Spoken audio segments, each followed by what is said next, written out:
Overthinking rarely arrives as an enemy. It enters disguised as care, intelligence, and responsibility. It tells you that worrying means preparing, that analyzing means being smart, that replaying moments means learning. In the beginning, it feels useful. You plan more, imagine outcomes, protect yourself from mistakes. But quietly, something changes. Moments stop being lived and start being evaluated. Joy is delayed until certainty appears. Laughter pauses while the mind checks consequences. Even peaceful moments feel incomplete because the brain keeps scanning for problems. Overthinking pulls you out of the present and locks you inside imagined futures and edited pasts. Happiness cannot survive there because happiness only exists in now. The mind keeps asking, what if? While life keeps asking, are you here? Slowly, the habit grows. You stop trusting simple feelings. You need reasons to relax, logic to rest, permission to enjoy. And without realizing it, you begin living life from the head instead of the heart, mistaking mental noise for control and caution for wisdom. This shift feels normal, unnoticed, gradual, until happiness fades without explanation or clear reason. Overthinking kills happiness by turning emotions into problems that must be solved. Instead of feeling sadness, the mind asks why it exists, how long it will last, and what it means about you. Instead of enjoying happiness, it questions whether it is deserved, temporary, or fragile. Every emotion becomes a project. This constant mental supervision drains joy before it can settle. The brain confuses awareness with control, believing that if it monitors everything, nothing bad will happen. But life does not reward constant monitoring. It punishes it with exhaustion. Happiness requires surrender, not strategy. It asks you to trust moments without dissecting them. Overthinking interrupts this trust. It replaces curiosity with judgment, experience with commentary.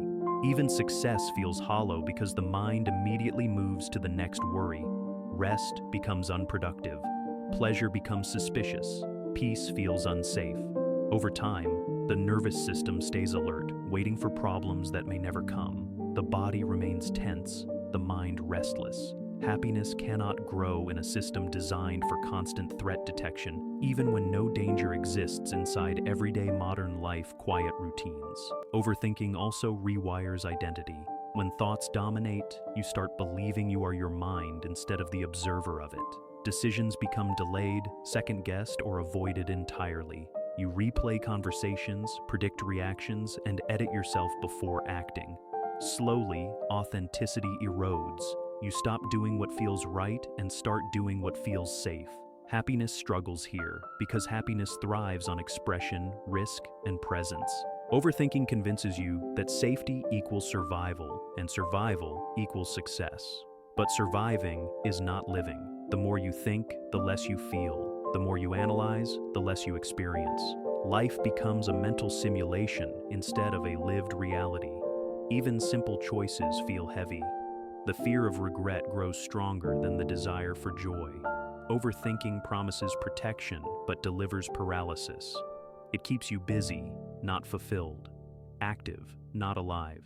And because it feels productive, you rarely question it. Yet deep inside, a quiet dissatisfaction grows, not because life lacks meaning, but because thinking has replaced living.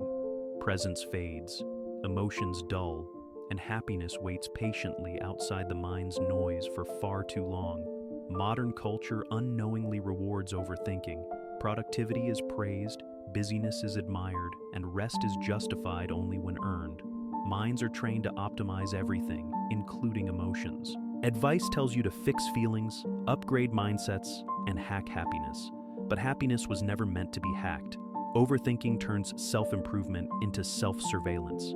You constantly monitor progress, compare growth, and measure worth. This creates pressure to feel good correctly, to heal on schedule, to enjoy life efficiently. The irony is cruel. The harder you chase happiness mentally, the further it retreats emotionally. Children learn this early. Silence feels uncomfortable. Boredom feels wrong. Stillness feels unproductive. Overthinking fills these spaces instantly. Yet those spaces are where joy naturally appears. Happiness is spontaneous, fragile, and unforced. It arrives when attention softens, not when it tightens. A mind trained to constantly improve itself rarely allows this softness. It stays alert, analytical, and future-focused. In doing so, it misses the quiet beauty of ordinary moments, the kind happiness is built from. Moments unnoticed accumulate, shaping lives that feel full, yet strangely empty inside quietly. The solution is not to stop thinking, but to stop letting thoughts lead everything. Overthinking ends when awareness returns to the present. You notice thoughts without obeying them. You feel emotions without interrogating them. Happiness grows in this space of permission. It is subtle, not explosive, calm, not euphoric.